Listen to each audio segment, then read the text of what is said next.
Buenas tardes a todos. Por favor, vamos prendiendo las cámaras. Voy a pasar asistencia.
Ok.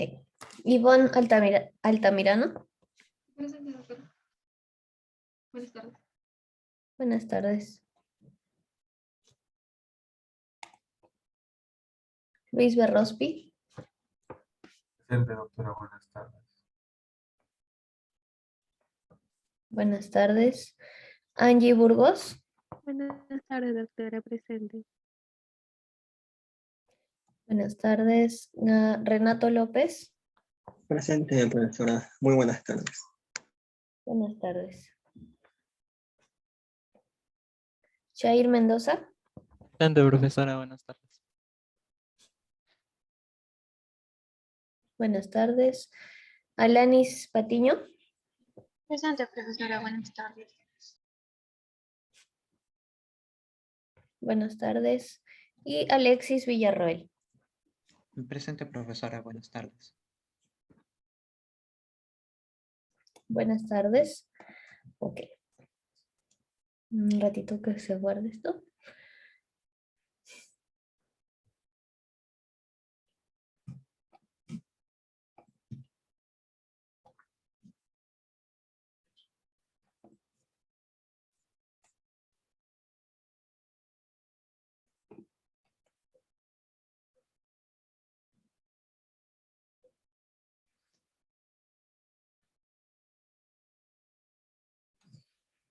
Bien, el día de hoy vamos a hacer la práctica del sistema motor.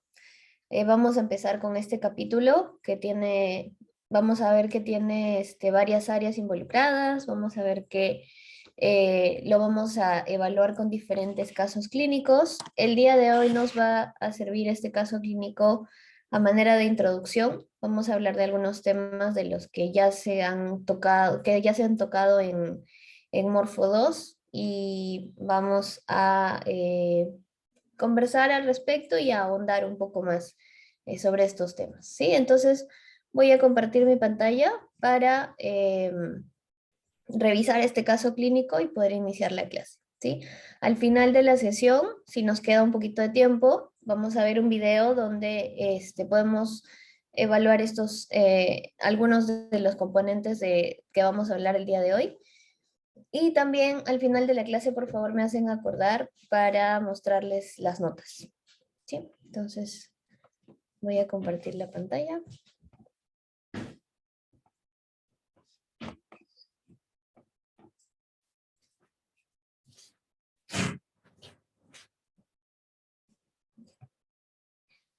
Bien, vamos a evaluar este caso clínico. ¿Alguien me podría ayudar leyendo, por favor, hasta donde dice etapa crónica? Solamente hasta donde dice orina. Sí, Shair, gracias. Ya. Un paciente de 25 años llega al consultorio del neurólogo en una silla de ruedas. Sufrió un accidente de tránsito hace 15 días que produjo una lesión medular completa a nivel dorsal. El neurólogo nota una importante hipotonía muscular en miembros inferiores, golpea los tendones rotulianos y de Aquiles con un martillo y no observa respuesta en los músculos correspondientes. Pasa al extremo romo de una lapicera por la planta de cada pie y nota una respuesta de aducción y flexión dorsal de los dedos, bilateral. Con un alfiler pincha los pies y no obtiene respuesta de retirada. El paciente está anestesiado por debajo de la lesión. Se queja de incontinencia de orina, motivo por el cual le habían colocado una sonda vesical. La sonda se le salió durante la noche. El neurólogo nota que la vejiga está muy distendida y coloca una nueva sonda por la cual fluye abundante orina.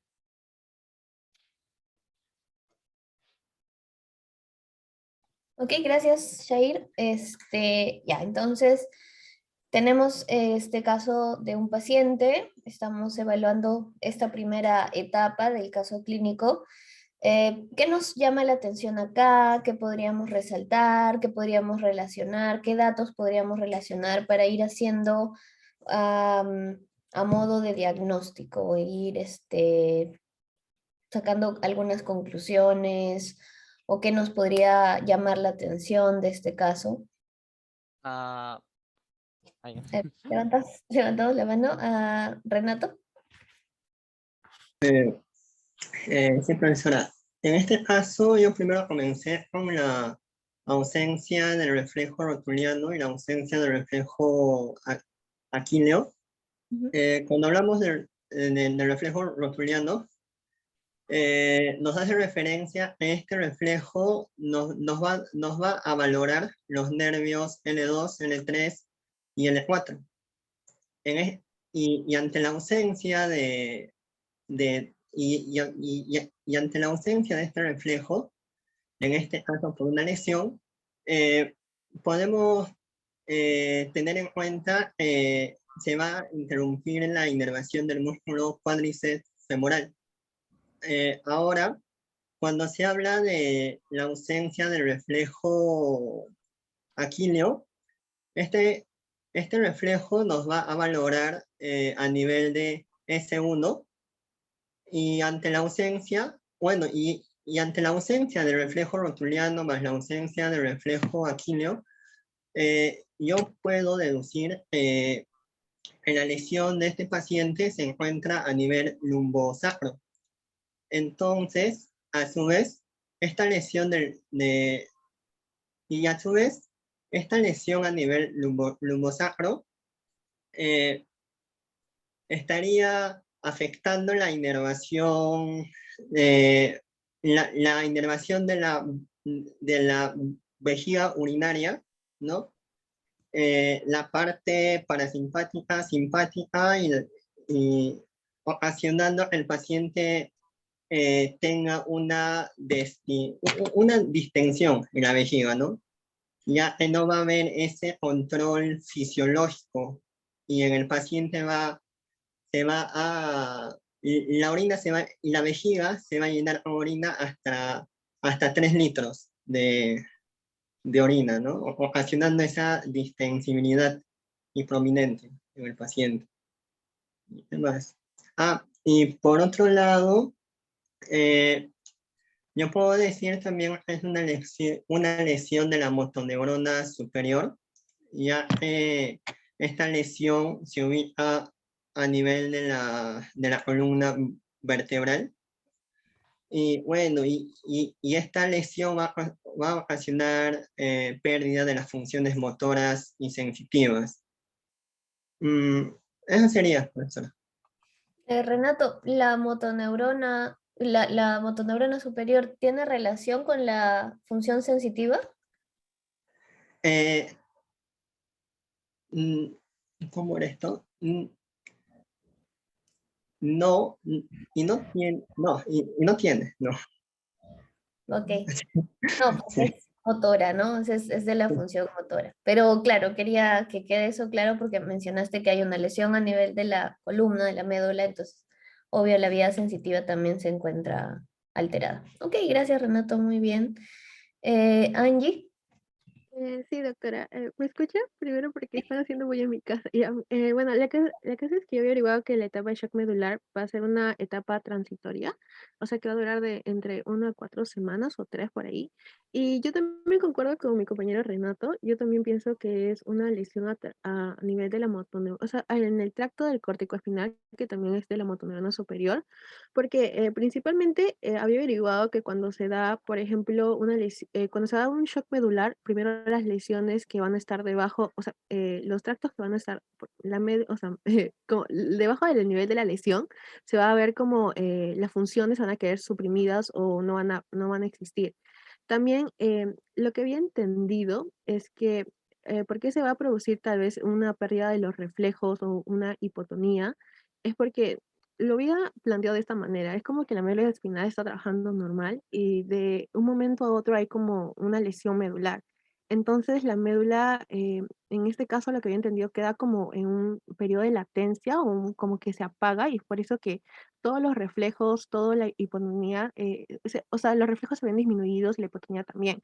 Pero también los reflejos también mencionaban que era porque los reflejos van a tener una influencia, o sea, la motoneurona superior va a tener una influencia en los reflejos espinales, que eso lo vamos a ver como que más adelante, pero y también algo que había confirmado que era la motoneurona superior, era el signo de Babinski positivo, porque como nosotros sabemos, el tracto córtico espinal va a ser el que va a hacer la flexión plantar de los dedos y el signo de Babinski positivo va a ser normal hasta los 2 años, pero si se produce después de los 2 años, se puede deber porque hay una lesión a nivel del tracto corticoespinal, lo que hace que no controle esa flexión plantar del pie y haga como una abstinencia de esa flexión y se produzca un signo de Babinski positivo. Y bueno, eso es lo que había tratado de entender en esa parte.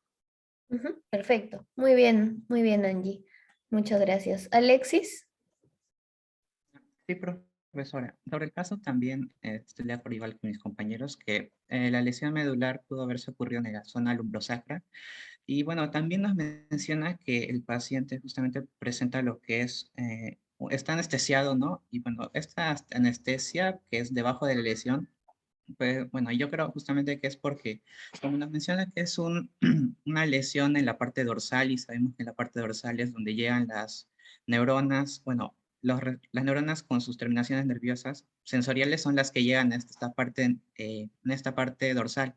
Entonces, como esta parte dorsal va a estar afectada, pues estas neuronas aferentes sensoriales no van a poder hacer sinapsis correctamente con las interneuronas y posteriormente con las neuronas motoras, ¿no? Entonces, eso nos refleja también lo que es la falta de la respuesta de retirada, que cuando se le pincha el pie con el alfiler, pues no puede generar ese movimiento de retirada porque están afectadas las vías sensitivas dorsales. Bueno, eso podría agregar a lo que ya habían mencionado mis compañeros, profesor. Mm, ok. Acá no ha habido una confusión y no son los únicos, en otros grupos me ha pasado igual. A ver, Alexis, te pregunto, ¿cómo se divide la columna vertebral? La columna vertebral. Ah, ¿Sí? bueno, la región cervical, torácica, el lumbar y sacra. Perfecto. ¿Conoces otro nombre para el área torácica? Mm, no. El área dorsal. Entonces, Ah, este nivel dorsal, pero está perfecto lo que has comentado, está bien tu razonamiento. Esto de nivel dorsal habla no de la división, la parte dorsal de la médula, como conocemos cuando lo dividimos por áreas a nuestra médula de manera coronal, sino las vértebras dorsales han sido las que han sufrido el trauma. no, yo Dorsales ya había torácicas. entendido el otro. Exacto, sí, y te entiendo, ¿no?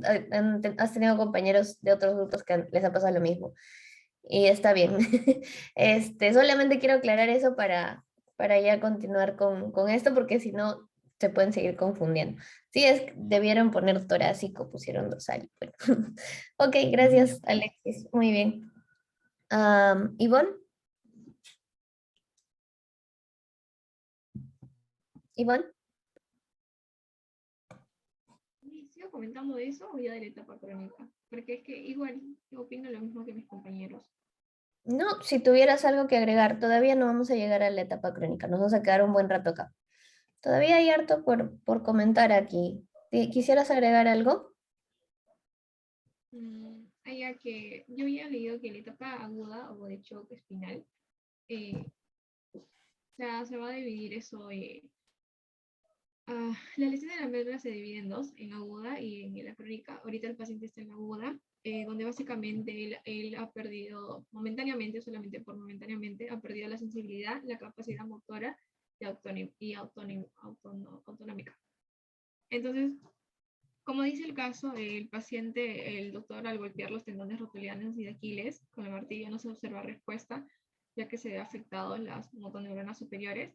E igual como mencionaron mis compañeros sobre el signo de Babinski, que es el reflejo superficial que indica la lesión en la neurona motora superior.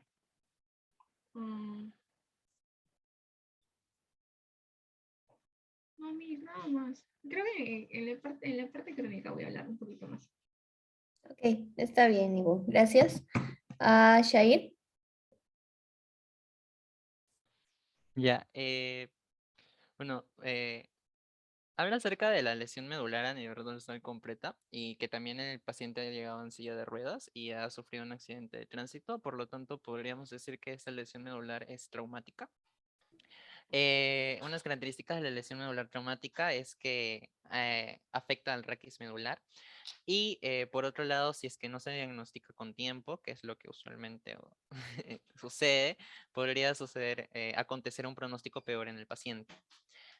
También se nos habla acerca de la primera etapa de la lesión traumática a la médula, que sería el shock medular, el cual no siempre va a estar presente. Y bueno, yo he conseguido una bibliografía que dice que dura menos de 24 a 48 horas, pero mi compañera ha dicho que dura hasta 15 días, así que no sé si me podrían hacer esa aclaración después de mi participación.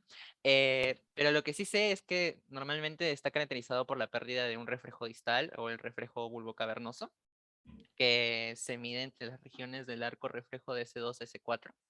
El reflejo bulbocavernoso es como es una prueba electromiográfica que va a determinar la disfunción, o bueno, va a determinar primero la interioridad de la médula espinal a través de la valoración de la disfunción orgánica disfunción orgánica sexual, que normalmente están relacionados con causas neurológicas, ¿no? Por otro lado, nos dicen que la lesión em, es que eso ya es crónico, lo que voy a decir es crónico. Algo más, podría añadir que, por ejemplo, este paciente podría quedar parapléjico porque ha sido a nivel dorsal en lo que ha ocurrido su lesión traumática. Podría decirse que ha sido por debajo de T1 y suele afectar normalmente a miembros inferiores y como se describe en el caso completo, ocurre que esta lesión primero ocasiona la flacidez de la tonía muscular y posteriormente este tono muscular se vuelve hipertónico o se vuelve espástico.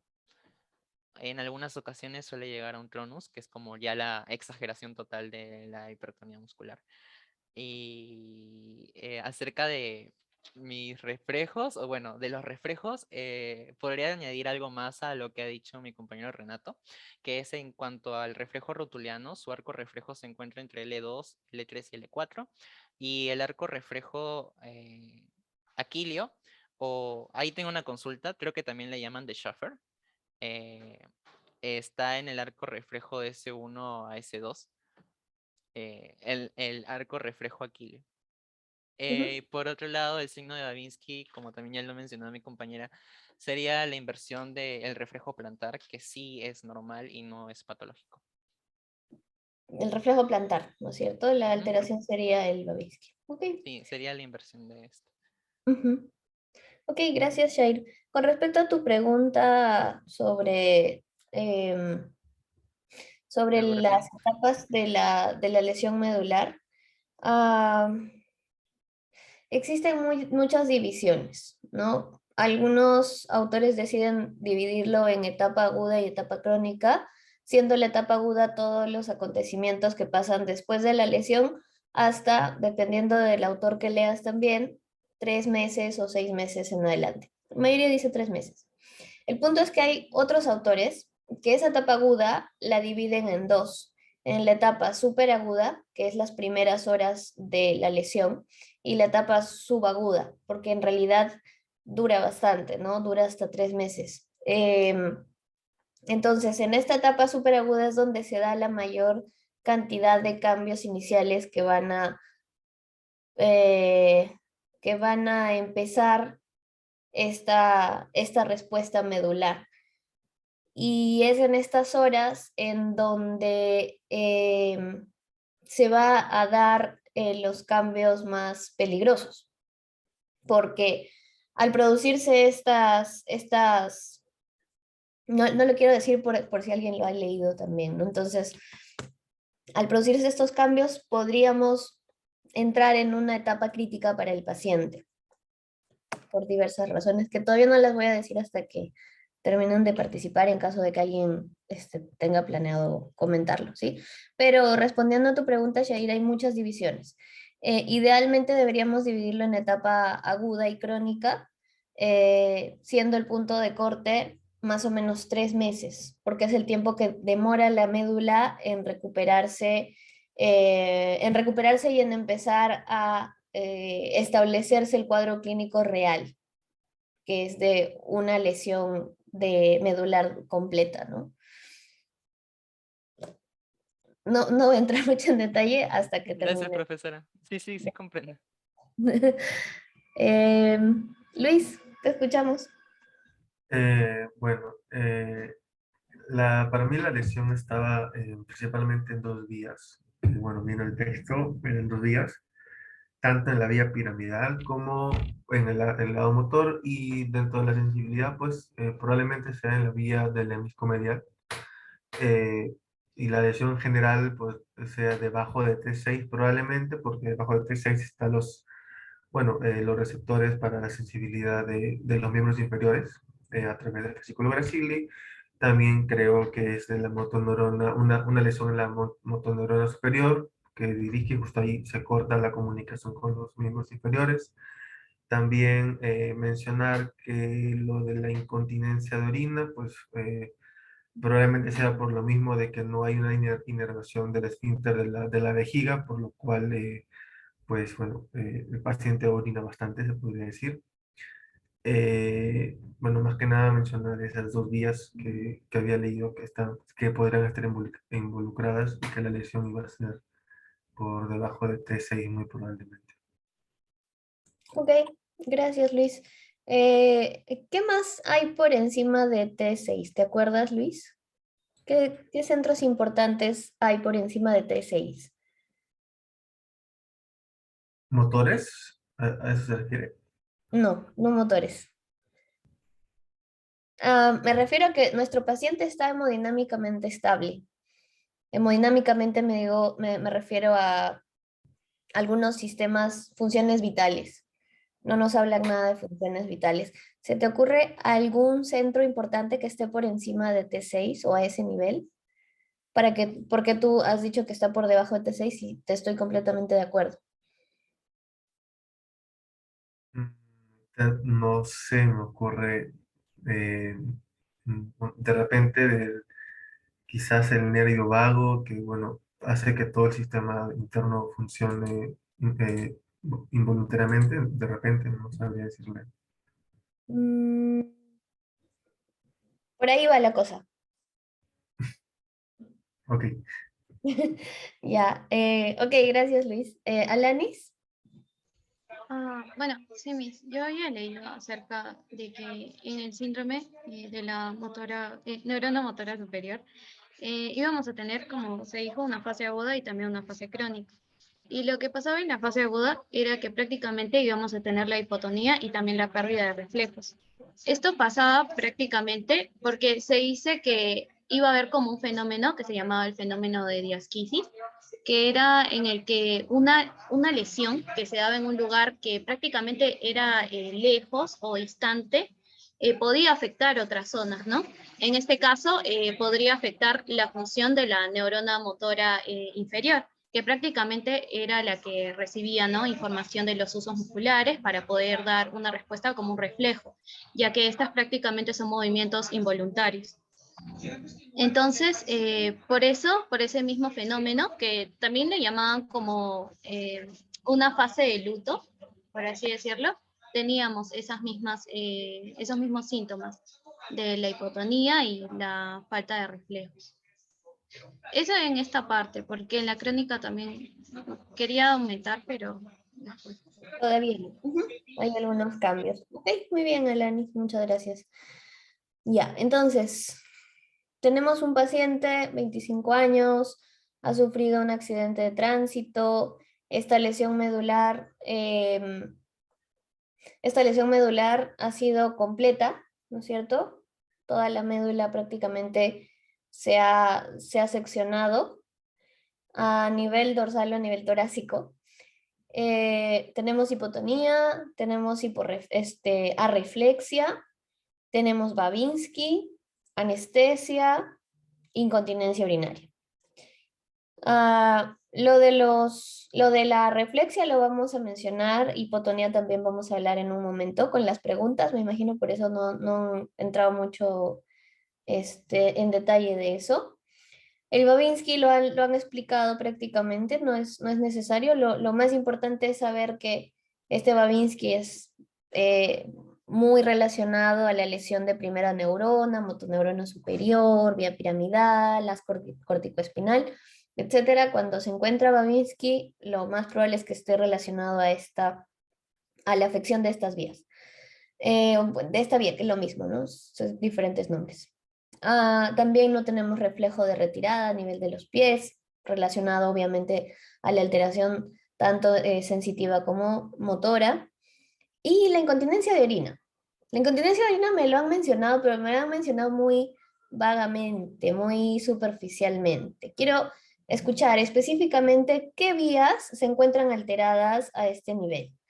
Yo he escuchado de que como la lesión está por debajo, perdón, por encima de la zona lumbar, o sea, todo lo que está debajo de la zona torácica va a estar afectado, eso incluye zona lumbar y sacra, obviamente explica que la vejiga esté alterada, pero específicamente qué sistemas o qué es lo que yo veo de alteración, qué función de la vejiga está comprometida, por qué tengo una vejiga distendida. Incluso hablaron de que puede contener hasta 3 litros de orina, pero hasta donde yo sé, fisiológicamente la vejiga no contiene 3 litros de orina.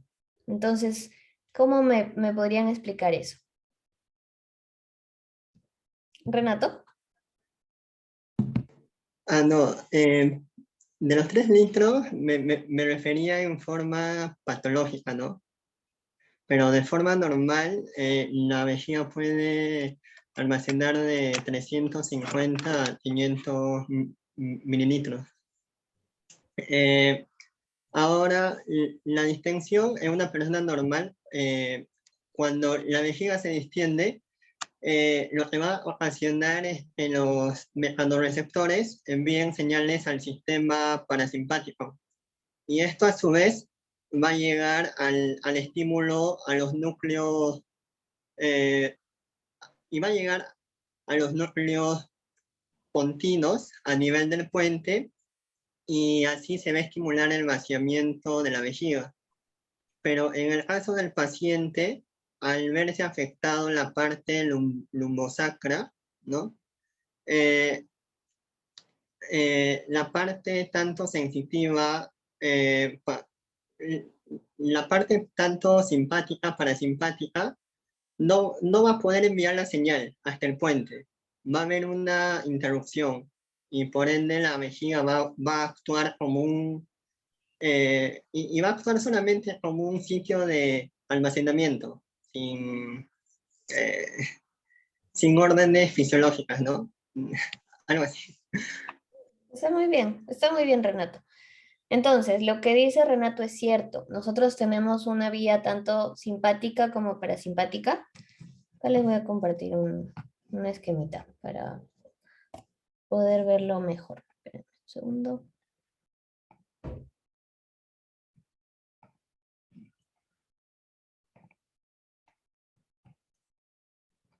Este no es. Ya.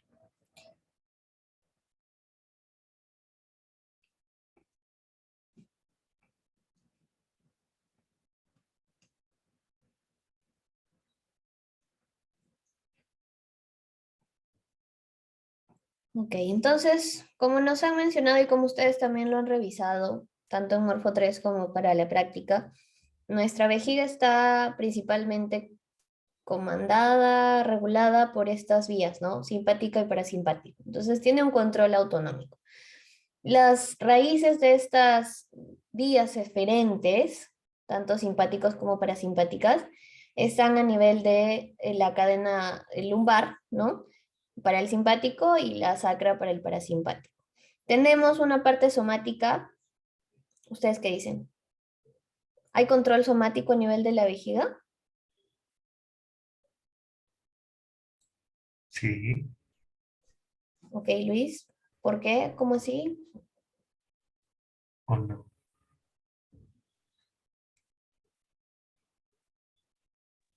No hay control Creo que no. control somático, profesor. Hay simpático. ¿Por qué no? O sea, ¿cómo así no? ¿Qué es lo que pasa? ¿Por qué yo no tendría control, no podría tener control somático sobre la vejiga? Yo creo que sí, porque te puedes, como se dice, aguantar las ganas de miccionar. ¿Cómo lo hace, Shair? Ah, Eso es muy gracioso, no mentira. ¿Cuál es el mecanismo fisiológico por el que uno puede controlar la micción? porque los nervios, o sea, generarían la contracción del esfínter que es voluntario en el caso de la vejiga, en el caso del tracto urinario. Ujú. ¿Qué Eh, es el nervio? Eh, ¿El nervio pélvico? No, no. es un nervio a nivel de la zona pélvica. ¿A Luis? si no me equivoco, es el nervio pudendo, si no me equivoco, de las fibras somáticas, Ujú. que Ya, llega al músculo del esfínter, bueno, exterior de, que en sí sí controlarían que yo pueda aguantarme o no. ujú. Ok, Alanis.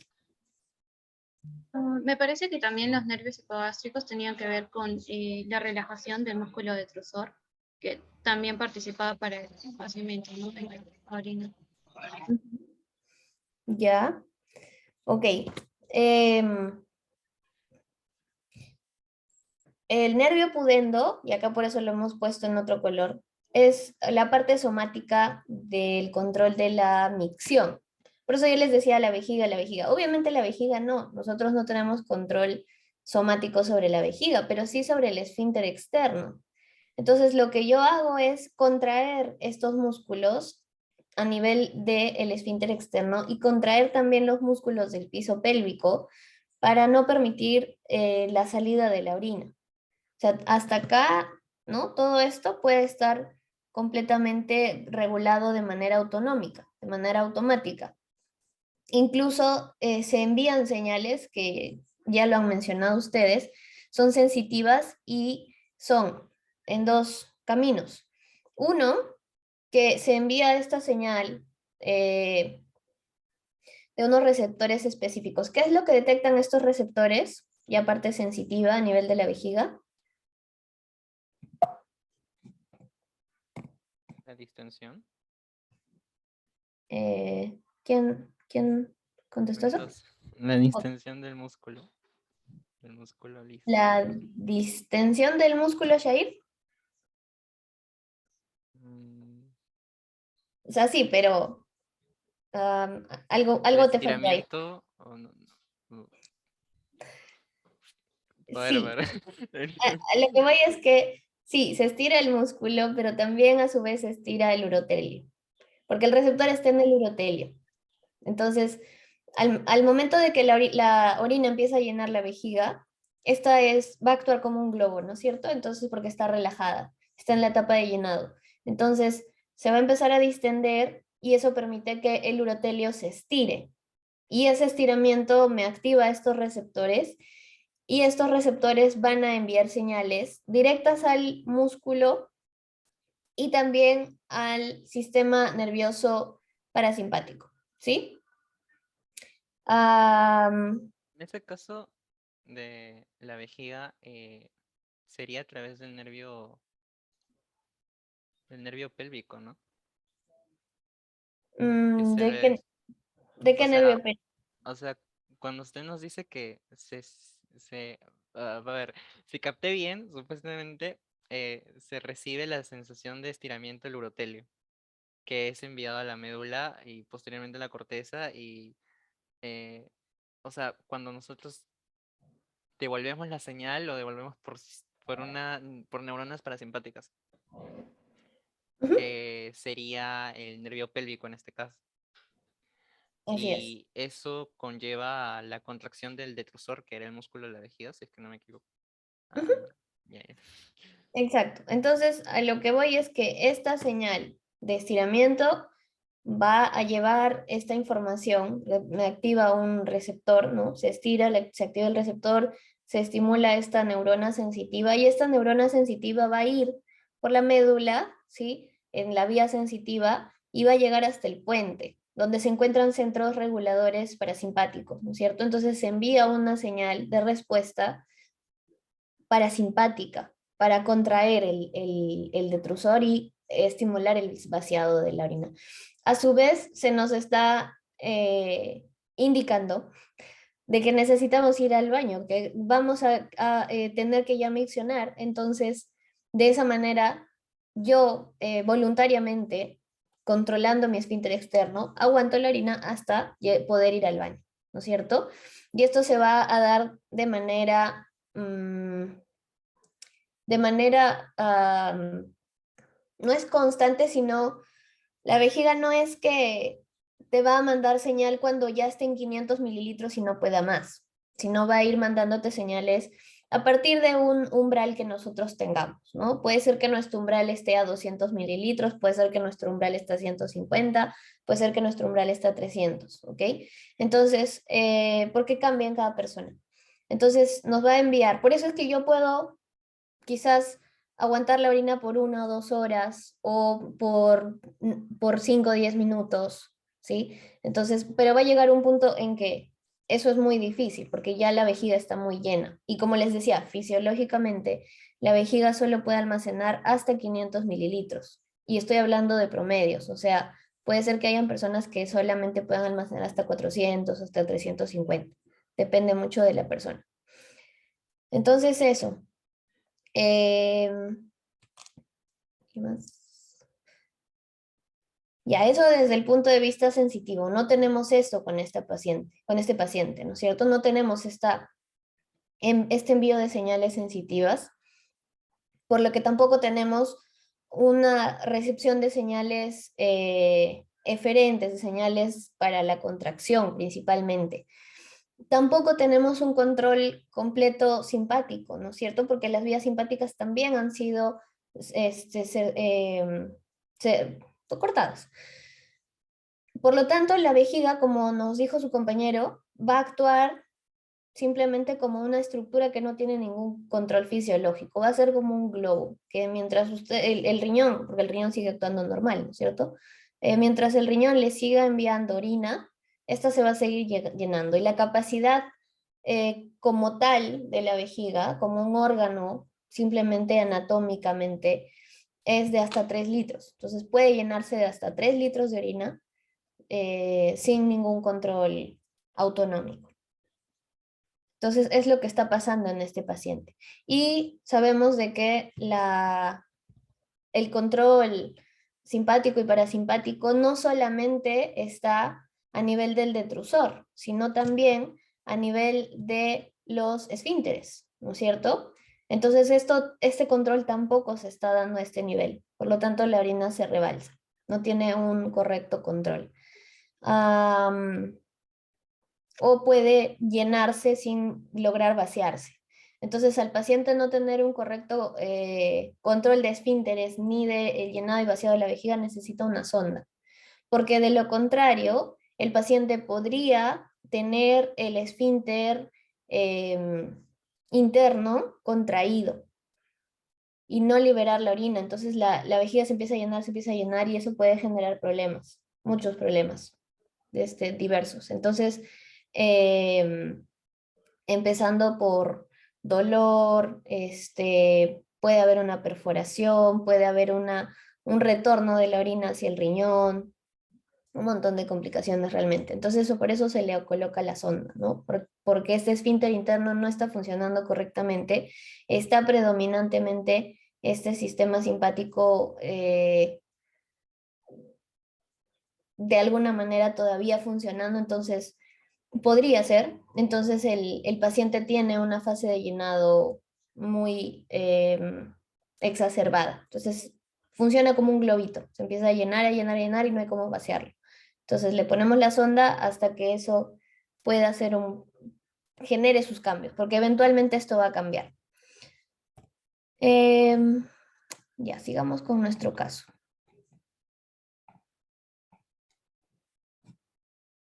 ¡Tarán! Ok, entonces tenemos que este paciente tiene muchas alteraciones motoras. Ya hablamos de las autonómicas, hablábamos de que el nivel de la lesión es importante porque nos dice que su lesión ha sido a nivel torácico. Y a nivel torácico tenemos muchos controles simpáticos principalmente, ¿no? Porque tenemos la formación de la cadena simpática a partir justo de la médula torácica.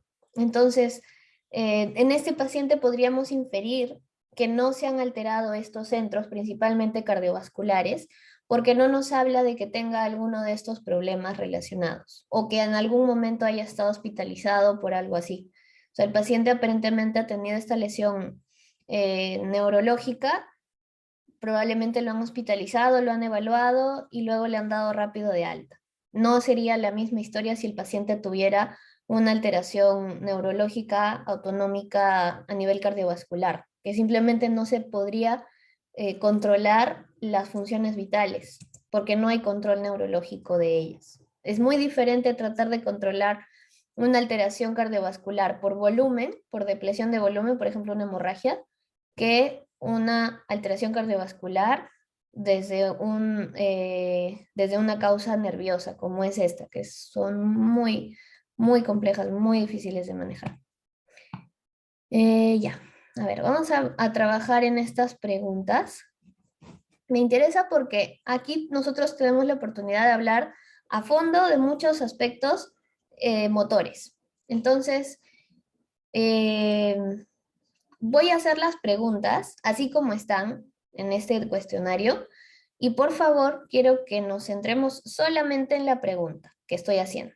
O sea, yo sé que ustedes tienen sus esquemitas del reflejo metático, lo sé porque lo han hecho también en Morfo 2 y es un tema muy hablado, pero no me interesa hablar del esquema hasta el final.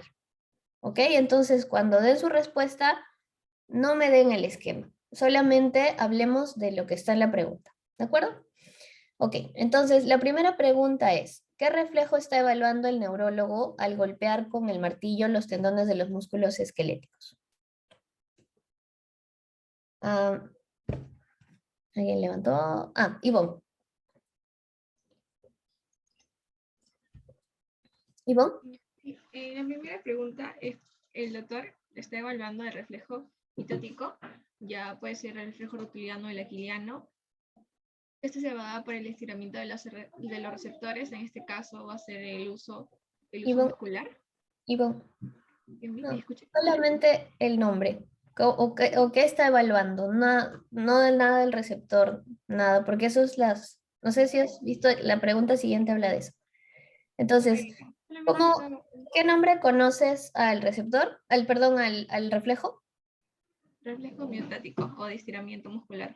O de estiramiento, ok, ahí hay dos nombres. Y nos hablabas de que hay diferentes sitios donde los podemos evaluar. ¿Qué sitios conocías? El rotuliano, que es en la rodilla, en el tendón, y el aquilenio, que es el talón de Aquiles. Esos dos. Ya, perfecto. Muchas gracias, Ivonne. ¿Alguien más conoce algún otro nombre de estos reflejos o alguna otra ubicación donde podamos evocarlos? Renato. Otro nombre sería el reflejo monosináptico. ¿Ese es un nombre, Renato? Bueno, y también así se le conoce al arco reflejo, ¿no? Y también como Ya. reflejo mitótico. No sé. Ya, el arco reflejo sí es otro nombre, pero ¿a qué te refieres con monosináptico? Que solamente va a haber una sinapsis entre la neurona sensorial y la neurona motora. ¿Ok? Pero ese no es su nombre, sino a qué se refiere.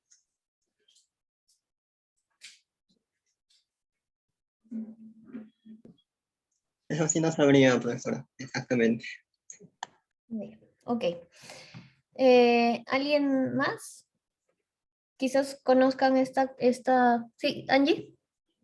Doctora, o sea, yo entiendo que creo que estaba hablando sobre por qué se refiere a monosináptico. Entonces, había entendido que es solamente una sinapsis entre la neurona aferente, que, bueno, va a haber diferentes tipos de neuronas aferentes con la motoneurona que en la médula espinal, ¿no?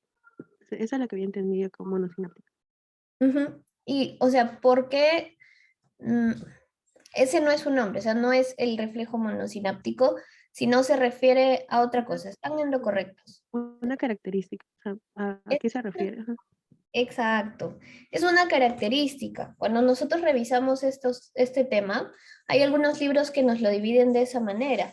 Nos lo clasifican en reflejos monosinápticos y reflejos polisinápticos. Un ejemplo de reflejo monosináptico es el reflejo miotático. Otros libros le dicen arco reflejo. Otros le dicen reflejo osteotendinoso. ¿Qué otro nombre tiene? Tiene un montón. Y algunos de los lugares donde nosotros podríamos evaluarlo es el tendón rotuliano, en la zona aquileana, en el tendón del bíceps, en el tendón del tríceps, en el tendón, en el estilo radial. Entonces, estas ubicaciones son las que principalmente utilizamos a la hora de hacer la evaluación nerviosa de reflejos. Es generalmente donde lo hacemos y lo hacemos de manera bilateral. ¿Para qué? Para comparar. Porque así como nosotros podemos tener lesiones del hemicuerpo inferior como el hemicuerpo superior, ¿no? Si es que estamos hablando de lesiones de médula completa, ¿no? Que ha sido de manera horizontal, de manera completa, podemos también presentar lesiones en diferentes zonas del sistema nervioso central del sistema nervioso en general, que me puedan alterar algún componente del reflejo y puede ser que en un lado está alterado y en el otro no, por ejemplo. Entonces siempre es importante realizar esta evaluación de manera bilateral y comparar siempre. ¿Sí? Cuando veamos el video lo vamos a comentar un poco más. Ok, entonces ya está clara esta parte. Ahora sí, ¿dónde está el receptor que evoca la respuesta contráctil muscular? ¿Dónde está el receptor de este reflejo? Alexis. Sí, profesora. Bueno, el receptor sensorial del reflejo miotático se encuentra en el uso muscular. En sí, el uso muscular es un órgano que está compuesto también por fibras musculares, pero estas fibras musculares se le llaman intrafusales y van a haber de dos tipos, las fibras intrafusales de bolsa y la de cadena. Y ambas van a ser los que justamente nos den la información de la longitud del músculo que posteriormente va a generar la respuesta. Ok, gracias. ¿Explico la siguiente pregunta? ¿O eso? No, todavía no. Gracias, Alexis. Alanis. Bueno, sí, lo que yo había leído era que en este uso muscular íbamos a tener, bueno, las fibras intrafusales que iban a estar inervadas por neuronas gamma, si es que no me equivoco. No, sí, neuronas gamma. Y las extrafusales iban a estar inervadas por neuronas motoras alfa. Y prácticamente también este mismo uso muscular iba a tener una inervación sensorial que iba a ser la 1A, que prácticamente era la que iba a captar el estímulo, ¿no?, de longitud, iba a mandar la información hacia la motoneurona alfa dentro de la médula espinal y prácticamente como que... Ese es el esquema. Sí, centrémonos solo la pregunta, ¿dónde está el receptor? ¿Dónde está el receptor? Bueno, en el uso muscular. En el uso. O sea, En en el... el uso musculares. Ujú. Ok, gracias, Alanis. Ah, Shair, Coincido con mis compañeros, sería el uso muscular que está distribuido por todo el músculo, ¿no? Y como ellos han dicho, está compuesto de estas fibras intrafusales pequeñas y las fibras extrafusales grandes. ¿el uso muscular está en todo el músculo? Están distribuidos por todo el músculo. Ujú. Ya, ok. ¿Puedes ahondar un poco más en eso? Como, O sea, ¿a qué te refieres de que el uso muscular está en todo el músculo? o sea, son receptores al estiramiento que están en el músculo, aparte de los del órgano tendinoso de Golgi, si es que no me equivoco, que medirían la tensión muscular. O sea, el receptor del órgano, el órgano tendinoso de Golgi, que es el receptor, ¿está en el uso muscular? No, no, son receptores aparte, son tipos de receptores musculares, por así decirlo. El Ya. uso muscular es un tipo de receptor muscular diferente al órgano tendinoso de Golgi. No. El uso muscular no es un receptor. Es un conjunto de receptores. No. Lo han dicho tus compañeros y es una palabrita que, que hay que tener remarcada. No es el uso muscular. A Los ver, usos igual. musculares. No. A ver, igual. Profesora, ya me mareó, porque o sea, el receptor sensorial, la pregunta es, ¿dónde está el receptor sensorial que evoca la respuesta contractil muscular? Yo había entendido, como había leído el Gaito, había entendido que el receptor viene a ser el uso muscular que se va a encontrar distribuido en todo el vientre muscular, específicamente en el centro muscular, y este va a enviar la respuesta este va a enviar la respuesta al sistema nervioso sobre la longitud o la velocidad que emite el músculo. Ya, pero el receptor no es el uso muscular. El uso muscular es una estructura, es todo esto, lo que vemos acá en el dibujito de Constanzo. Todo esto es el uso muscular. Y este puntito blanco que está en el uso muscular, y esa es la palabrita que les decía, en el uso muscular, este puntito blanco es el receptor. Acá, todos estos 7 puntitos son los receptores. El uso muscular es toda la estructura que está en el medio, ¿no es cierto? Nosotros podríamos, acá lo tengo, acá tengo otro dibujo. Nosotros podríamos abrir un músculo, ¿no es cierto? Una fibra muscular y ver que en el medio está el uso muscular, que es esto de acá que está en rosado más clarito, envuelto por estas neuronas, creo que estas son las alfa, estas motoneuronas alfa, ese es mi uso muscular. Y envolviéndolo están estas fibras que se encuentran inervadas por la motoneurona gamma. Pero el uso muscular es esto rosado. El receptor serían estos puntitos más oscuritos. ¿Ok? Entonces está en el uso, no es el uso. O sea, el uso muscular sería definido. Ay, disculpa. No, no te preocupes. O sea, el receptor estaría en el uso muscular. Exacto. Solamente se llama Sí. receptor. Nada más. Sí, El receptor es el receptor del uso muscular. es el receptor del reflejo miotático. No tienen nombre. O sea, si a mí me preguntan qué es el uso muscular sería la estructura que contiene los receptores musculares. Exacto. Ya, Podrías pero decir el eso. Constanzo lo clasifica como un tipo de receptor muscular al uso muscular. No, el receptor está en el uso muscular. Por eso te hace esta distinción de este dibujo. A ver. ¿Dónde está mi tablet? Ya de ahí lo busco. Por eso te Es hace que este yo lo dibujo. digo porque lo he encontrado, o sea, ayer cuando estaba estudiando lo había encontrado así como el uso muscular está distribuido en todos los músculos y también es un tipo de receptor muscular. No sé si es error de la traducción, malinterpretación de la traducción porque ya me ha pasado con el Haynes, pero puede ser eso o puede ser que yo lo he entendido mal porque lo tengo en pantalla, para serles sincero, lo acabo de buscar y lo tengo en pantalla. Y acá, Probablemente un Dice problema de eso. traducción, Ya, está bien. porque el uso es una estructura muscular, entonces no es un receptor, pero contiene receptores. ¿Y esas Varios bolitas, qué nombre reciben? los receptores no tienen un nombre específico.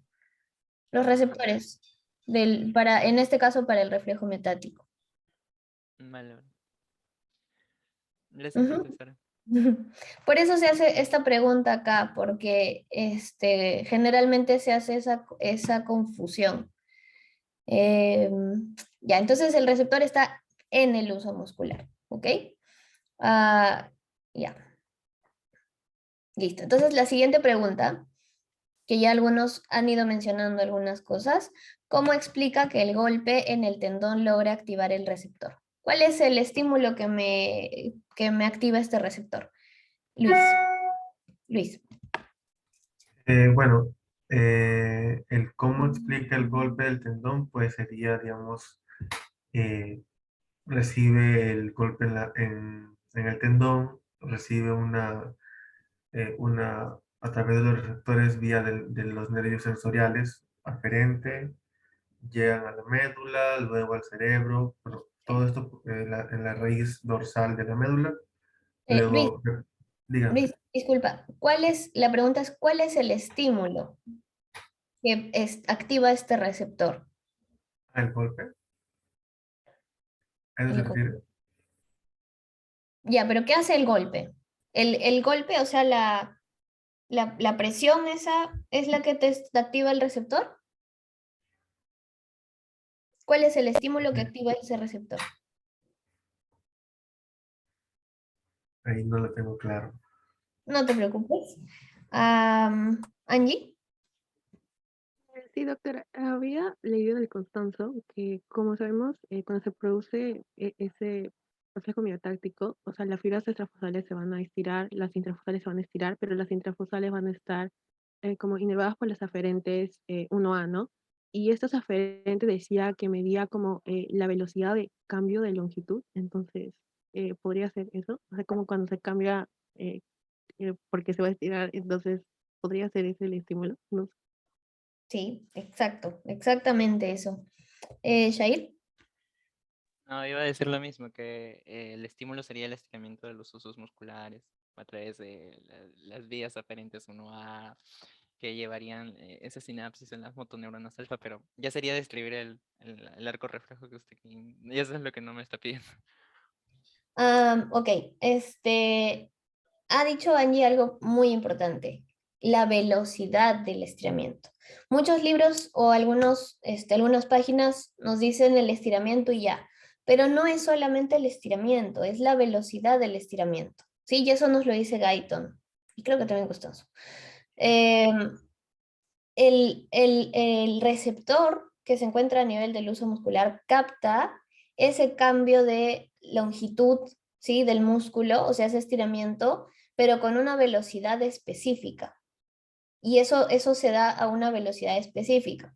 Entonces, esa velocidad del estiramiento, de ese cambio de la longitud, es lo que detecta y me estimula el receptor. El Y cambio de hecho, dinámico ujú, sería de la detección del cambio dinámico por la parte de las fibras intrafusales de bolsa, si es que no me equivoco. exacto. Y la de las cadenas, sí, la de cadena detectaba el cambio estático. Pero ahí me nació una curiosidad o una duda. ¿Cómo se detecta un cambio estático? Si es estático, o sea, lo estático no tiene movimiento. ¿Cómo lo detectas? No es que no tenga movimiento, es que es un movimiento más sostenido y lento. Como el que le da, entonces eso sería lo que explica que los músculos tengan tonalidad, o sea, que tengan su tono. La Ujú. conservación de ese estímulo o semicontracción larga y prolongada, pero a la vez relajada. Ah, vale. Gracias por la aclaración. Ok. Sí, de hecho, en Guyton es un poco confuso eso de los estímulos dinámicos y estáticos y de las neuronas relacionadas a esto, pero sí se entiende, ¿no? O sea, tenemos estímulos que pueden ser mucho más rápidos, como es y por eso se le llama dinámico, ¿no? El dinamismo. Ok, entonces este cambio de longitud a una velocidad específica me genera la respuesta final del reflejo miotáctico que nosotros conocemos, ¿no? Que es, por ejemplo, a la rodilla, la extensión de la rodilla, esa patadita, ¿no es cierto? Pero esa es la evaluación que yo hago como médico para revisar si es que mi paciente tiene sus reflejos conservados, ¿no es cierto? Si sus reflejos están dentro de lo normal. Pero en realidad, la función de mi reflejo miotático no es que cada vez que yo lo golpeo con el martillito me dé una patadita o me mueva la pierna.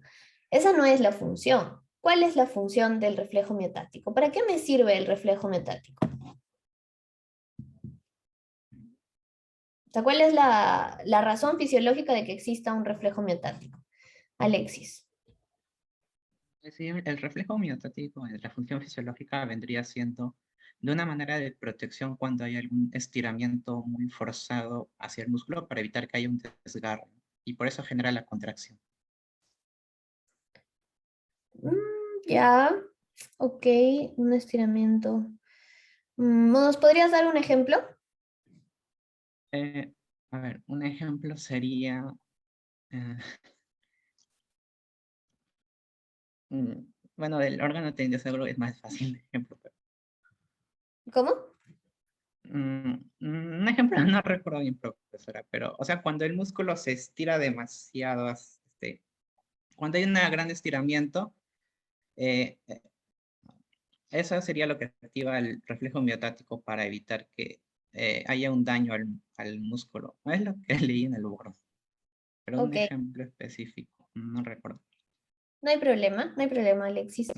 El estiramiento está bien, pero no es tanto que sea estiramiento excesivo, porque como les decía, la pregunta acá es la función fisiológica. Y nosotros fisiológicamente no solemos tener de manera diaria estiramientos excesivos, pero sí utilizamos el reflejo miotático de manera seguida, de manera constante en nuestra vida diaria. Luis. ¿Iba a mencionar lo de la importancia o ya no? Sí, la Eh, función. Ajá, ¿para qué nos sirve? sí, bueno, al pertenecer al sistema, bueno, propioceptivo del cuerpo, es de gran importancia para la posición del cuerpo mismo, la postura, la acción motora. Un ejemplo, bueno, es en el deporte, en la práctica del deporte, donde mayor importancia tiene, ya que el reflejo miotático es un componente esencial en el calentamiento previo de un entrenamiento, competencias deportivas. También es importante porque es un mecanismo de defensa que tiene el cuerpo humano para evitar lesiones. Ya, pero ¿cómo? Es que me preguntó que no. Sí, pero, o sea, yo también les puedo dar una lista. Pero si no lo explico. Bueno, eso. Ya, ok. Estás en lo correcto. Ujú. Pero alguien que me explique por qué. ¿Por qué? Ya, información propioceptiva de todas maneras, ¿no es cierto? De todas maneras. La información propioceptiva, en palabras muy simples, es la información muscular, ¿no es cierto? La información de el tono muscular, el cambio de movimiento, la posición, la actividad muscular en general. Recibe el cerebro esta información para generar respuestas, ¿no? Para generar respuestas en relación a esto, si ha habido algún cambio en alguna zona, para tener una idea de dónde se encuentran mis músculos y todas mis extremidades, finalmente. Más o menos. Shair. Ya, creo, o sea, usted nos está preguntando para qué sirve el reflejo miotático, ¿no? Ya. Entonces, si lo que lo estimula es el estiramiento, entre comillas, ese estiramiento dinámico que lo que va a hacer es alargar el tamaño del músculo, eh, lo que haría el reflejo miotáctico es recuperar la longitud normal, entre comillas, del músculo. O sea, para eso serviría el reflejo miotáctico, para recuperar la longitud del músculo normalmente, o acortar el estiramiento, o no dejar que el estiramiento llegue a romper el músculo, por así decirlo. O sea, en nuestra actividad diaria no es que tengamos riesgo de romper el músculo. Pero para mantenerlo en una longitud constante. Ya, en una longitud constante, en una postura, frente a movimientos en general, ¿no? Porque de hecho algunos libros nos dicen en momentos de oscilaciones, porque en estas oscilaciones es donde se dan estos cambios dinámicos, estos cambios de alta velocidad. ¿Qué pasa? Que nosotros han dicho una palabra clave que es el tema de la postura. Nosotros mantenemos una postura fisiológica, ¿no es cierto? Nosotros somos animales bipedestados, ¿no? O sea, tenemos la espalda erecta, estamos en bipedestación, bla, bla, bla. Entonces, para eso necesitamos mantener una postura específica para mantener el equilibrio, ¿no es cierto? Porque estamos en constante presión, en constante, se nos están ejerciendo ciertas fuerzas constantemente, principalmente la de la gravedad. Entonces, es contra esta gravedad que nuestro cuerpo tiene que luchar para moverse, ¿ok? Entonces, en cada movimiento que yo tengo, es muy probable que yo vaya a perder el equilibrio. Entonces, yo probablemente me paro y quiera agarrar algo de acá, pero mi cerebro lo que está haciendo es mover mi brazo, ¿no es cierto? Máximo mi columna. Pero ¿qué están haciendo mis piernas? Si se dan cuenta y hacen algún movimiento de ese tipo ahorita, su pierna, por ejemplo, la izquierda, si está moviendo a la derecha, está haciendo cierto movimiento para mantener un equilibrio, ¿no es cierto? Y hay ciertos otros movimientos de los que ustedes no son conscientes que se están generando para mantener equilibrio. Y es porque hay movimientos, oscilaciones que se están dando cuando yo me estiro a agarrar algo, que generan que estos músculos a manera de reflejo se vayan, se vayan ajustando para que yo no pierda el equilibrio, para que yo mantenga una postura y una posición exacta. Eso pasa igual al correr, eso pasa igual a hacer deporte, eso pasa al sufrir una caída, por ejemplo. Cuando yo caigo, si es que yo me cayera, no me caigo como costal de papa, me caigo, pongo los brazos, puedo poner las rodillas, mantengo una postura específica, ¿no es cierto? Para evitar de que, no sé, mis órganos se mantengan, los órganos vitales no se golpeen, por ejemplo, si es que es una caída suave, o a veces simplemente me tropiezo. ¿Y qué hago? Yo no estoy pensando en que tengo que poner esta pierna, justo esta pierna está libre, le voy a poner adelante y no me caigo. No es nada voluntario, nada consciente, es toda manera refleja y se da solamente a nivel espinal. Es una cosa de estímulo-respuesta, estímulo-respuesta. Hay un estiramiento acá, tienes que contraerlo, hay un estiramiento acá, tienes que contraerlo y finalmente vas ajustando a nivel medular cada movimiento para mantener equilibrio, para mantener tono muscular, para mantener postura. ¿Ok? Ese es el reflejo miotático. Yo lo puedo evaluar haciendo lo de la rodilla y la patadita. De esa manera yo reviso su integridad, pero esa no es su función. ¿Ok? Entonces, eso quería aclarar. ¿Ok? Ya.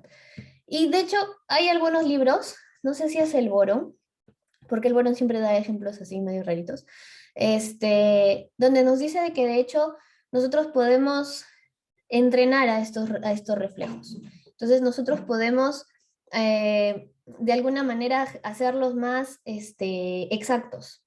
Y eso lo podemos ver, por ejemplo, en algunos deportistas, en personas un poco más atléticas o que se dedican a este tipo de actividades, donde tienen los reflejos muy bien desarrollados. Entonces, por eso decimos, hay personas que tienen buenos reflejos, o personas con muy buen equilibrio. Y es porque están constantemente entrenando este arco reflejo. Nosotros podemos mejorarlo. Ya, ok, ahora sí el esquema. ¿Quién puede hablarnos del esquema finalmente? Ok, Jair. No, quería añadirle algo a lo que acaba de decir. Y es que ayer mientras buscaba información, encontré un artículo en The New England Journal of Medicine que supuestamente lo que nos acaba de decir que es para mantener la postura me ha hecho acordar a eso porque las personas que tienen la pérdida de la motoneurona superior, sí, de la motoneurona superior, normalmente en las gráficas o sea, se puso a 4 personas en un experimento, por así decirlo, con sentido, evidentemente, para poder probar unas máquinas epidurales, que creo que son como máquinas que pueden suplir la función de estas motoneuronas, o sea, conectarlas. Y de estas 4 personas, 2 pacientes tuvieron éxito. Y en las fotos que nos mostraban, al principio estos pacientes, lo estaba buscando para mostrártelo, pero todavía no encuentro el artículo. Estos pacientes estaban literalmente desparramados, o sea, no tenían la posición de la espalda erguida, sino que estaban dados para adelante y tampoco podían caminar, por así decirlo. Pero después del tratamiento y después del mapeo con esta máquina epidural, no sé si está bien decirlo así, después del mapeo se pudo entrenar sus reflejos, como usted dijo, para que estas personas vuelvan a caminar y posteriormente a 6 meses estos 2 pacientes que fueron exitosos comenzaron a tener su espalda erguida y hay fotos de su progreso. Esa era mi acotación acerca del tema. Muy bien. Ahora sí le doy paso. Muy interesante, Shair. Muchas gracias. Alanis. Sí, bueno, con respecto al esquema del arco reflejo miotático, como yo le había explicado antes, el uso muscular estaba formado por las fibras intrafusales que estaban inervadas por las neuronas gamma y las extrafusales que ya estaban más que nada dispersos en el músculo, iban a estar inervadas por las neuronas alfa. Y se decía que este uso muscular estaba inervado por los nervios 1A, que prácticamente eran los que recibían, ¿no?, esta información de la velocidad de la longitud del músculo, y eran las que iban a llevar la información en la médula espinal a las neuronas alfa. Y prácticamente estas lo que iban a hacer en las fibras extrafusales era contraerlas, mientras que en el caso de las neuronas gamma, lo que iban a hacer dentro del uso muscular en las fibras intrafusales era como hacer que estas permanezcan sensibles a un cambio de longitud. Eso es todo. Lo último, ¿nos podrías explicar un poquito más esto de la sensibilidad? Ajá. O sea, Sí, lo último. porque, bueno, lo que había leído era que prácticamente estas fibras intrafusales eran muy pequeñas como para hacer una gran fuerza de contracción. Entonces, más que nada, lo que iban a hacer estas neuronas gamma que las inervaban era como que estas, incluso en la contracción, permanezcan sensibles, ¿no?, a los cambios de longitud que se iban a presentar en el músculo. Ok, gracias, Alanis. Luis. Bueno, el reflejo miotático, como ya mencionó usted hace un momento, pues va a empezar en los receptores del uso muscular, que le van a captar los estímulos, van a enviar las señales, bueno, aparentes a los axones, a las terminaciones primarias de los axones, sensitivos, pero sí, que van a estar en la asta posterior de la médula. De ahí va a haber una rama de esta misma fibra que va a irse hacia la sustancia gris medular y posteriormente hacer sinapsis con las motoneuronas anteriores, quienes van a, bueno, devolver las fibras nerviosas motoras al mismo músculo, generando así el estímulo, bueno, por medio también del uso muscular. Y bueno, así es como ocurre la vida. Ok. ¿Alguien me podría mencionar qué pasa con estos músculos antagonistas? ¿Cómo son controlados?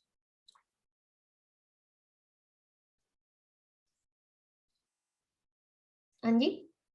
Sí, doctora. La fibra nerviosa aferente 1A va a hacer una sinapsis con una interneurona en donde va a liberar glutamato a la interneurona, pero la interneurona va a liberar glicina y va a ir o sea, va a ir a los músculos antagonistas para inhibirlos, ¿no?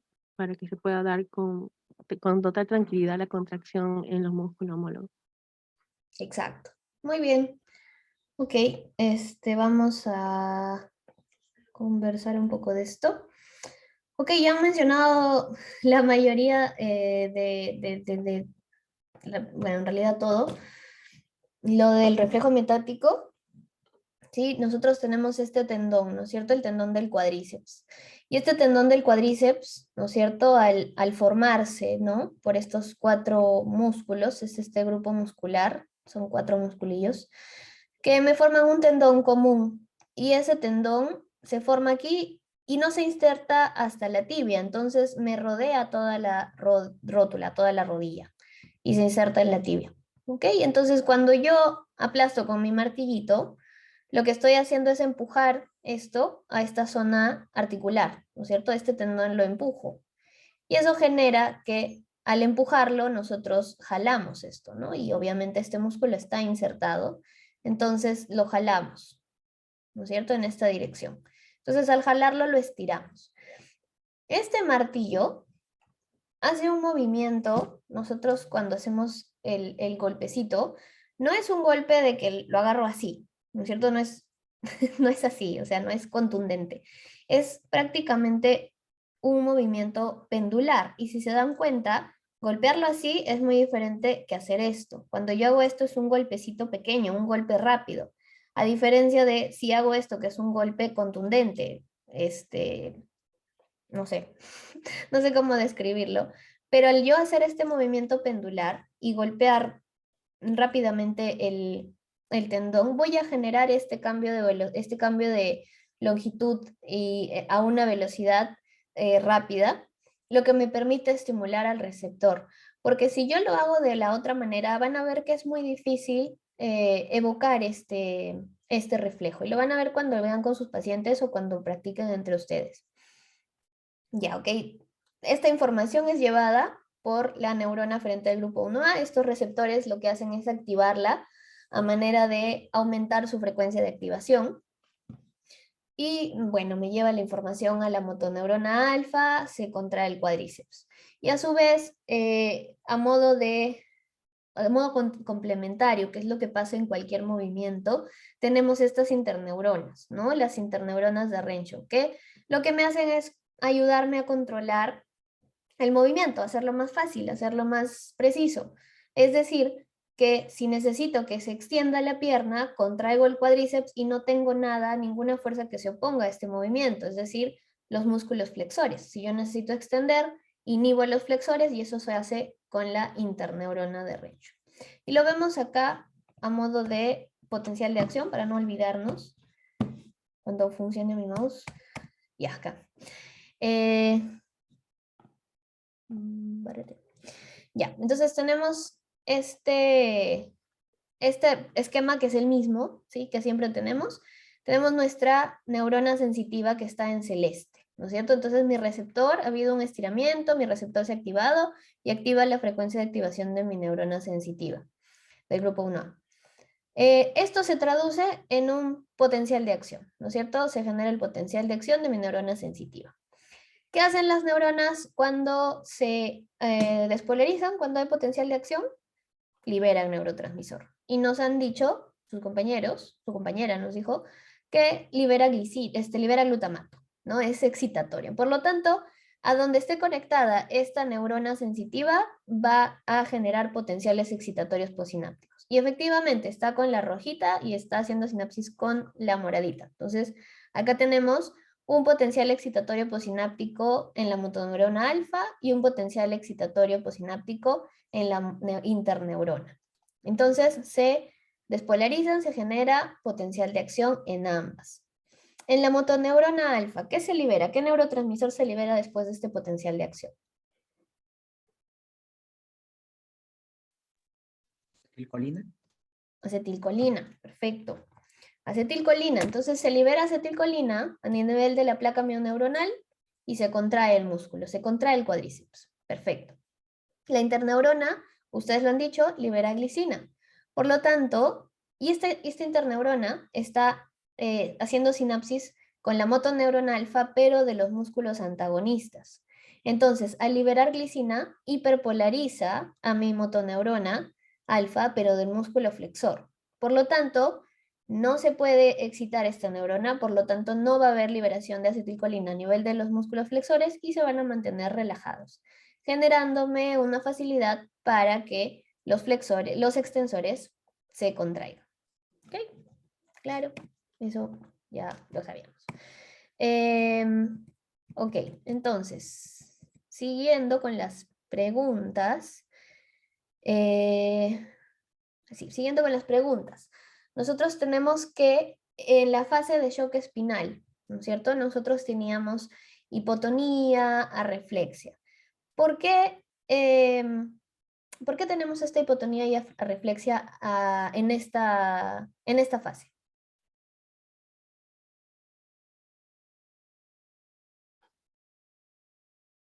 ¿Qué es lo que pasa en esta fase de shock espinal? ¿O cómo me explican algunos libros? De hecho, no todos lo explican porque hay por ahí hay un problemilla por ahí. ¿Qué es lo que han revisado al respecto? Porque acá nos pide que elaboremos una hipótesis. Angie. Sí, doctora. Bueno, lo que yo había entendido es que se va a producir una hipotonía, una reflexia, porque es como un cambio brusco, o sea, como que un cambio brusco en la médula, y lo que va a hacer es, también decían que algunas, o sea, no va a haber una influencia en de las vías corticoespinales, pero al principio, ¿no? Porque después se va a dar como ya lo contrario de la hipotonía y la reflexia. Entonces, lo que había entendido es que en el principio es como un cambio brusco y va a entrar un periodo de latencia. Eso es lo que había entendido más o menos por qué se produciría. Ok. Sí, es por un cambio brusco. Ok. Alexis. Sí, profesor. Sobre eso de la hipotonía y de la reflexia, bueno, lo que yo leí era que las neuronas que iban a inervar justamente los músculos motoras, entonces, como iba a haber la lesión, estas neuronas no iban a estar, o sea, iban a estar lesionadas, ya que la lesión es completa, y por ende iban a tener una falta de actividad. Y bueno, también había leído que las neuronas que podrían estar, digamos, funcionales, no iban a poder generar los potenciales de acción para la contracción, ya que cuando hay esta lesión medular, pues hay una liberación de potasio en el medio extracelular, y como va a haber esta liberación de potasio, pues las neuronas no van a poder generar el potencial porque estas necesitan también liberar el potasio y no van a poder liberar el potasio. Eso es lo que también leí. Ok, gracias Alexis. ¿Y Shair? Ya bueno, yo sí generé mi hipótesis, que podría ser por una incapacidad de comunicación de las neuronas del grupo 1A, de estas neuronas aferentes, o podría haberse ocurrido por un daño en en las motoneuronas alfa. También podríamos adjudicar que en las lesiones traumáticas medulares hay una pérdida de mielinización de gran parte del tracto espinal. Y bueno, también llegué a encontrar otro artículo acerca de cómo recuperar la mielinización en el tracto espinal o en la médula espinal, pero este no ha ocurrido en humanos porque aún está en fase experimental. Ha ocurrido sobre ratones a los que obviamente, bueno, lamentablemente se les induce una lesión traumática en su médula. Y para esto los científicos han dado a conocer que los oligodendrocitos son los capaces de mielinizar estas vías, y normalmente lo harían gracias a un gen que se llama OliG2, el cual llegaron a activar exitosamente en estos ratones, y estos ratones, después de unos meses, si es que no me equivoco, unos 3 meses, estos ratones comenzaron a tener movilidad en sus partes inferiores, en sus miembros inferiores. Entonces, el artículo nos deja con la pregunta de cómo podemos llevar esto que ha ocurrido en la fase experimental con los ratones a la fase de los humanos. Y bueno, eso es toda mi parte. Sí, o sea, lo que dice Shair es muy importante, porque de hecho uno de los daños más importantes a nivel de estos problemas, en estos problemas, es esa desmielinización. Sucede mucho por algunas situaciones que ya voy a mencionar un ratito, y eventualmente luego la médula se vuelve a mielinizar, pero no se sabe específicamente cómo ni por qué. Lo hace en ciertas partes y en otras partes no. Y de hecho hay pacientes que van a recuperarse, o sea, pueden recuperar ciertas funciones, ¿no? A ver, no voy a seguir hablando, mejor que termine de participar Alanis y luego lo juntamos todo lo que ustedes han dicho. Miss, yo estaba pensando, ¿no podría ser por lo que había mencionado primero, el fenómeno de disquisis? Bueno, prácticamente había leído, o sea, mencionando un poco más sobre eso, que había sido propuesto por von Monacov, me parece, y prácticamente te decía que este fenómeno ocurría más que nada en vías concretas, no era como inespecífico, sino que esta lesión que se causaba en una parte distal tenía que tener una relación anterior, ¿no? Con lo que se iba a dañar posteriormente, pero que este daño iba a ser como transitorio, o sea, no iba a ser definitivo. Por eso que después ya esta parte iba a volver a tener su función normal. Y prácticamente por eso teníamos una fase en la que se presentaba esta hipotonía y arreflexia, y ya después una fase donde sí se presentaban los síntomas que eran, por así decirlo, los característicos, ¿no? Ok, muchas gracias, Alanis. Muy bien. Entonces, recapitulando lo que han mencionado. Nosotros tenemos una lesión traumática de la médula, donde ha habido una sección completa, ¿no? Completa. Entonces, durante esto, al ser la médula un tejido, va a haber, en este trauma, va a haber necrosis y va a haber hemorragias.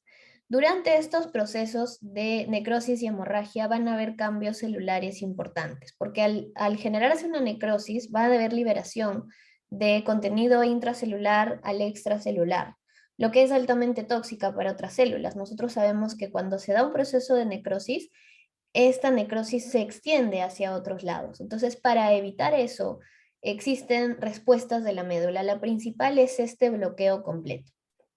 Y hay muchas propuestas de cómo se da, porque realmente no se sabe. Entonces, lo que se dice es que hay un cambio principalmente molecular, ¿sí? Va a haber un proceso de edema, ¿sí? Van a haber zonas de edema, lo que le llamamos zonas grises o áreas grises en la médula. En este edema también va a haber, además, liberación de radicales libres, lo que es principalmente lo que me desmieliniza a muchas neuronas. Y va a haber mucha liberación de iones, que ustedes también lo mencionaron, principalmente el ion potasio. ¿Y qué pasa con este ion potasio? Que en ese sentido, también va a haber, al haber toda esta respuesta, ¿no? de todo lo que acabo de mencionar, que es dañino para las células, también va a haber un daño de la bomba sodio-potasio tepeasa. Entonces, al haber este daño, o probablemente una respuesta, no lo sabemos realmente, se genera un estado de hiperpolarización de la médula. Entonces, eso genera que cualquier respuesta se encuentre abolida, independientemente de si se encuentra una vía excitatoria o inhibitoria cortada, ¿no? Entonces, a eso se refieren con que primero hay una abolición de todo y luego se van a empezar a recuperar cuando ya pase toda esta etapa de shock, por eso se llama shock, porque la médula entra en un estado de shock, donde se apaga todo por debajo de la lesión. Por eso es muy importante saber dónde está la lesión. Por eso yo les decía, si se encontrara afectando a centros cardiovasculares, mi paciente podría morir. Porque como está en un estado de shock, ninguna respuesta simpática se va a dar, por ejemplo. Entonces vamos a perder control simpático del corazón. Entonces mi paciente podría morir de un paro cardíaco o un paro respiratorio. Entonces, en ese sentido, se apaga, ¿no? Entre comillas, y luego, cuando va pasando esta etapa aguda, independientemente de cuánto sea el tiempo que diga en la etapa aguda, principalmente son meses, ¿no? Una primera etapa la etapa aguda son 15 días aproximadamente, y esta etapa subaguda puede durar hasta los 3, 6 meses, dependiendo de la literatura que estemos leyendo. Eventualmente, el punto es que eventualmente esta médula va a salir de esta etapa de abolición, de apagado, y van a volver a funcionar. como lo debería estar haciendo. Solo que las lesiones que no se pudieron curar, las lesiones que no se pudieron recuperar en este tiempo principalmente, ya se van a hacer evidentes en este momento. Porque como ustedes han leído, en la lesión medular, y si estamos hablando de lesión de primera neurona, debería haber espasticidad, ¿no es cierto? Debería haber hiperreflexia, debería haber hipertonicidad, deberían haber clonos. Hay Babinski, sí, el Babinski es otra cosa. Pero no lo hay al inicio, lo hay después, porque es pasada esta etapa de shock. Y es importante saber ya para la parte de investigación, o si son un poco más curiosos con este tema de neurología, es que en esta primera etapa se dice que es donde más probabilidades tenemos de recuperar ciertas partes que se han desconectado, que se han cortado con la lesión. Entonces hay partes que el paciente podría recuperar, ¿sí? En estos primeros meses, en estos primeros días o quizás en este primer periodo.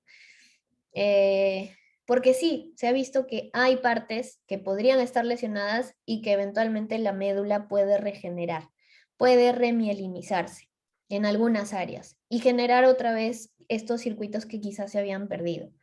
Entonces el paciente no exactamente te sigue teniendo las mismas manifestaciones, quizás sí mueve un poquito algunos músculos o algunos miembros, podría ir recuperando, pero es muy incierto cómo, porque como les decía, y como nos decía Shair, o sea, queremos generar experimentos que nos permitan controlar la remielinización y yo permitir que estas vías se remielicen y se reconecten para que yo pueda recuperar el movimiento de mis pacientes, ¿no? Entonces, lo que hacen, y de hecho, el doctor Espinosa, porque antes trabajábamos en duplas, siempre les ponía el video del artículo que ha leído Shair, que son estos dispositivos que disponen a nivel de la médula y controlan estos movimientos, pero a nivel medular. O sea, ya no es tanto de manera voluntaria, o sea, sí lo es más o menos, sino que más que nada, a lo que voy es más que nada el control es a nivel espinal. O sea, envían pequeños estímulos eléctricos a nivel espinal para que el paciente recupere ciertos movimientos. No van a ser completamente específicos o exactos como de una persona que no tiene una lesión medular, pero por lo menos les permite moverse un poco más. Ya, ok, entonces, con respecto a los mecanismos que influyen sobre el tono muscular, los mecanismos que influyen sobre la vía corticoespinal. Ok. Habíamos mencionado que la vía corticoespinal está dañada y que cuando hay lesión de la vía corticoespinal podríamos tener hiperreflexia, hipertonía, bla, bla, bla. Pero, ¿cómo, por ejemplo, influiría la vía corticoespinal en mi reflejo miotático? Porque lo controlan, ¿no es cierto? Hay un control acá. ¿Cómo lo podría hacer? ¿Alguien tiene una idea de cómo lo hace?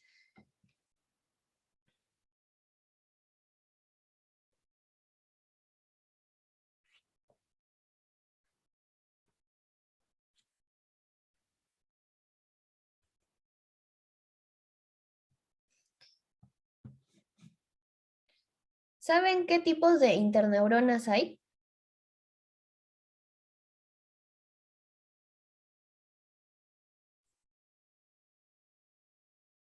Alexis. Bueno, sí, lo que había leído era que la vía corticoespinal, o sea, las neuronas descendentes, ¿no? Que vienen de la corteza cerebral, van a llegar hasta lo que es la médula y van a hacer también sinapsis con interneuronas, y estas interneuronas luego hacen sinapsis con las motoneuronas alfa. Entonces, digamos que en esa forma también van a, lo que es, va a estar regulando lo que vendría siendo el reflejo miotático también, pero de una manera más consciente, por así decirlo. Ok, gracias Alexis. Sí, entonces nuestro haz corticoespinal, de hecho, tiene una gran influencia inhibitoria, porque recordemos que nuestros movimientos son principalmente, son muy exactos. Entonces, lo que genera mi haz corticoespinal es que yo tenga movimientos musculares exactos, precisos y que no sean repetitivos. Porque, ¿qué pasa si yo tengo un estímulo? El estímulo es independiente de mí, o sea, el estímulo está ahí, yo no puedo controlar el estímulo, entonces podría ser que un estímulo sea muy constante, ¿no? Por ejemplo, un estiramiento o algo así, entonces yo necesito controlar la respuesta que tengo, entonces podría ser que el estímulo sigue ahí y yo sigo generando esta extensión, esta extensión, esta extensión, pero no lo hago porque existe mi vía corticoespinal. Entonces, cuando no existe la vía corticoespinal, y eso yo lo hago con todos los movimientos, cuando existe un movimiento, ¿sí? Un movimiento cualquiera, no se vuelve a repetir a pesar de que el estímulo se ha dado y es un estímulo voluntario también. Se da de una sola manera y hasta cierto punto porque existe una vía corticoespinal que me está evitando de que esta motoneurona siga despolarizándose y liberando más acetilcolina y siga contrayendo. ¿Cómo lo hace? Por medio de interneuronas inhibitorias. Entonces, mi vía corticoespinal, para controlar, para tener control de tono muscular y de movimientos, lo hace mediante interneuronas inhibitorias principalmente. Si hablamos de movimiento voluntario, ya es otra historia parecida. Sí, entonces ese es el punto. Entonces vamos a revisar rápidamente nuestra etapa crónica. Y lo que nos dice es, y ya ustedes lo van a comentar, ¿sí? Ya estamos después de un año del accidente, nos vamos a su casa y lo encontramos en la cama, el paciente no tiene movimiento voluntario. Tenemos una resistencia muy elevada en las articulaciones, una hipertonía. Tenemos una hiperreflexia. Nosotros recibimos una respuesta muy elevada cuando hacemos la evaluación de reflejos, tanto en el rotuliano como el aquiliano. Babinski todavía sigue presente, alterado la sensibilidad, y de hecho por esta falta de movilidad, el paciente tiene una úlcera por presión, que es aquella úlcera que se genera en la piel por constante presión de nuestros huesos entre la piel y la cama, ¿no es cierto? Entonces estamos acostados, ¿no? Y estos huesos van a, como tienen un peso, van a apretar esta piel y la van a como que aplastar contra la cama y eso me va a generar úlceras porque la irrigación no se da a ese nivel porque está siendo aplastado. Nosotros lo controlamos con acomodándonos, me vuelvo a sentar, así, ¿no es cierto? Cada media hora, cada hora lo hacemos. Entonces, cuando un paciente no lo hace después de 2 horas, se pueden generar estas úlceras por presión. Ok, con respecto a lo otro que he mencionado, ¿qué opinión tienen? ¿Qué podrían hablarnos de estas manifestaciones?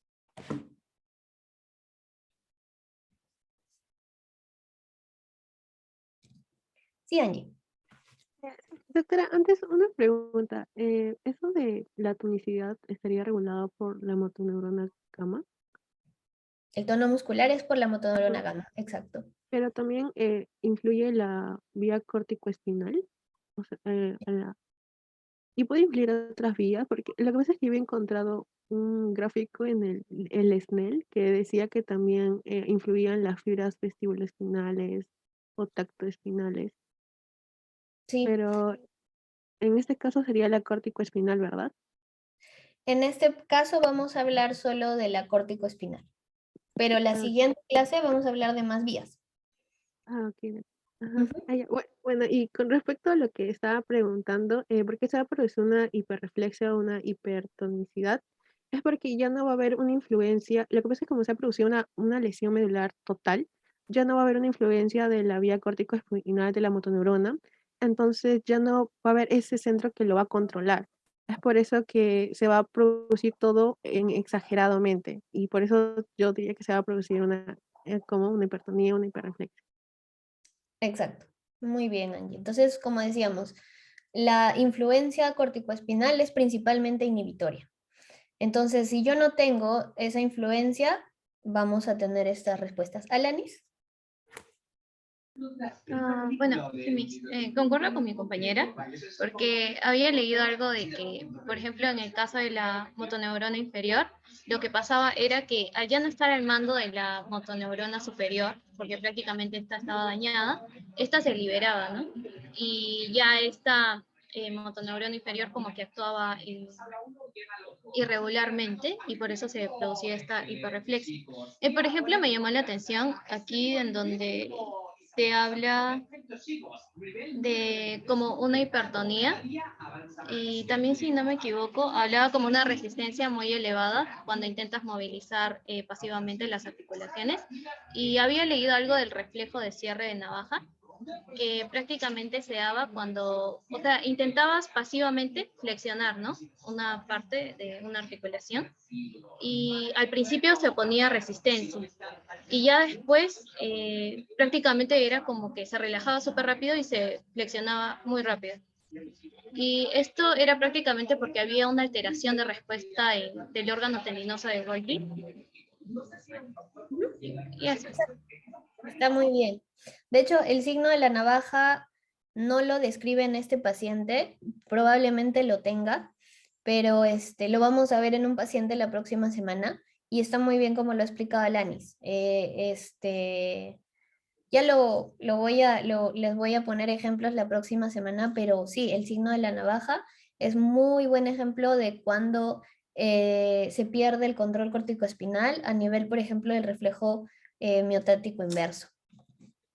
Shair. En resumen, porque es casi lo mismo que han dicho mis compañeras, podríamos decir que la parálisis flácida arreflexica, con el paso de las semanas se volvió en una parálisis espástica hiperreflexiva, y podríamos adjudicar esto a, como ya lo han dicho, a la pérdida del tracto descendente medular, que originaría un automatismo medular, si es que no me equivoco, que es el concepto de... Es como tener un cable que siempre va mandando impulsos eléctricos y que no hay nadie, evidentemente, que lo inhiba, como sería la vía corticoespinal, y esto va a la larga excitando el músculo y lo va dejando en ese estado de contracción latente, sostenido. Exacto. Gracias, Shair. Muy bien.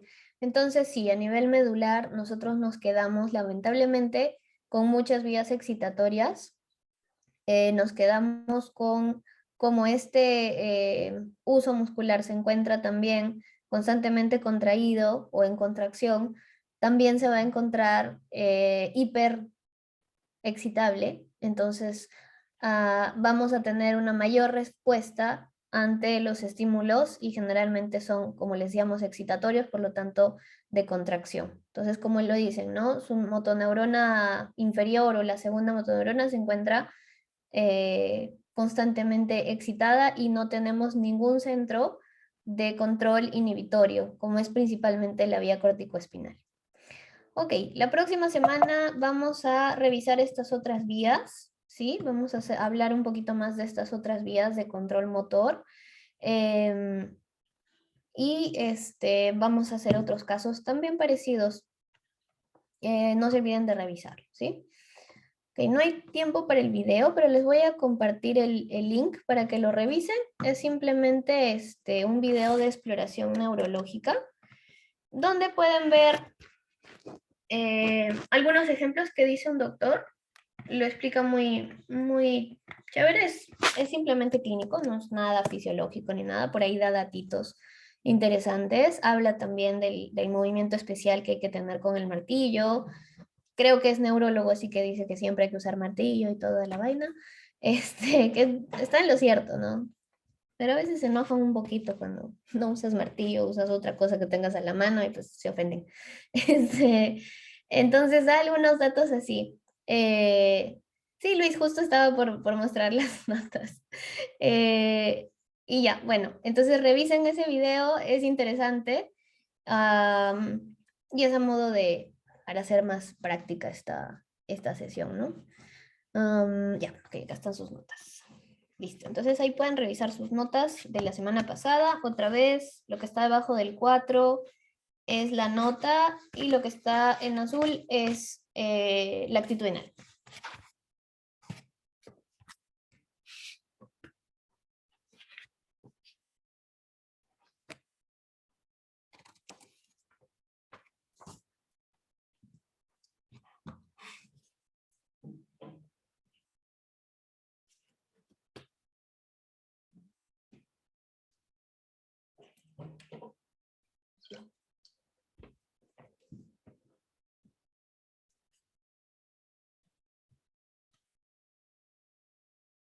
Ok.